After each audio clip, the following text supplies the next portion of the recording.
நீங்கள் ஏற்கனவே ஒரு ஹெல்த் இன்சூரன்ஸ் பாலிசி ஒன்று வச்சுருக்கீங்க அப்படின்னா அது ஒரு 5 லட்சமோ 10 லட்சமோ உங்களோட பாலிசியோட டோட்டல் சம் இன்சூர்ட் இருக்குது அப்படின்னா இன்றைக்கி இருக்கிற விலைவாசியில் ஹாஸ்பிட்டல் இன்ஃப்ளேஷன் மட்டும் கிட்டத்தட்ட 10% இன்க்ரீஸ் ஆகிட்டு இருக்கு. அதனால் இந்த வீடியோவை மறக்காமல் சேவ் பண்ணிவிட்டு உங்களோட ஃப்ரெண்ட்ஸ் அண்ட் ரிலேட்டிவ்ஸ்க்கு ஃபார்வர்ட் பண்ணி விடுங்க. நீங்கள் என்ன தான் உங்களோட இண்டிவிஜுவல் பேஸ் பாலிசி இருந்தாலும் ஒரு டாப் அப் பாலிசி ரொம்ப ரொம்ப முக்கியம். இப்போ ரீசெண்டாக நான் கொடுத்த ஒரு ப்ரொபோசலை உங்களுக்கு ஷேர் பண்ணுறேன்.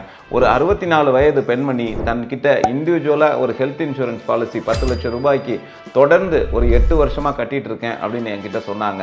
நான் அவங்கக்கிட்ட அனலைஸ் பண்ணதுக்கப்புறமா அவங்களுக்கு தேவையானது அடுத்தது ஒரு 15 லட்சம் ரூபாய் மினிமம் கவரேஜாவது தேவைப்படும். அதுக்காக ஒரு டாப் அப் பாலிசி ஒன்று கொடுத்தேன். அதோட ப்ரீமியம் அமௌண்ட் எவ்வளோ தெரியுமா? கிட்டத்தட்ட ஒன்லி 5000 ருபீஸ்.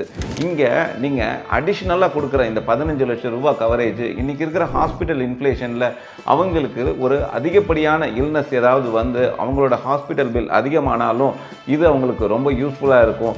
ஈவன் தோ அந்த ப்ரீ எக்ஸிஸ்டிங் டிசீஸ் மட்டும் ஒரு 2 இயர்ஸ்க்கு கவர் ஆகாட்டினாலும் அதுக்கப்புறமா ஃப்யூச்சரில் எனி அன்ஃபோர்சீன் மெடிக்கல் எக்ஸ்பென்சஸ்க்கு இந்த டாப் அப் ப்ரீமியம் வந்து ஹெல்ப்ஃபுல்லாக இருக்கும். ஹோப் இந்த வீடியோ யூஸ்ஃபுல்லாக இருந்திருக்கும்னு நினைக்கிறேன். உங்களுக்கு டாப் அப் ப்ரீமியம் டீட்டெயில்ஸ் வேணும் அப்படின்னா டெக்ஸ்ட் பாக்ஸில் டாப் அப்னு சொல்லிட்டு கமெண்ட் பண்ணுங்கள். இல்லை இந்த நம்பரை கான்டாக்ட் பண்ணுங்கள். எங்கள் டீம் உங்களுக்கு அதுக்கு ஹெல்ப் பண்ணும்.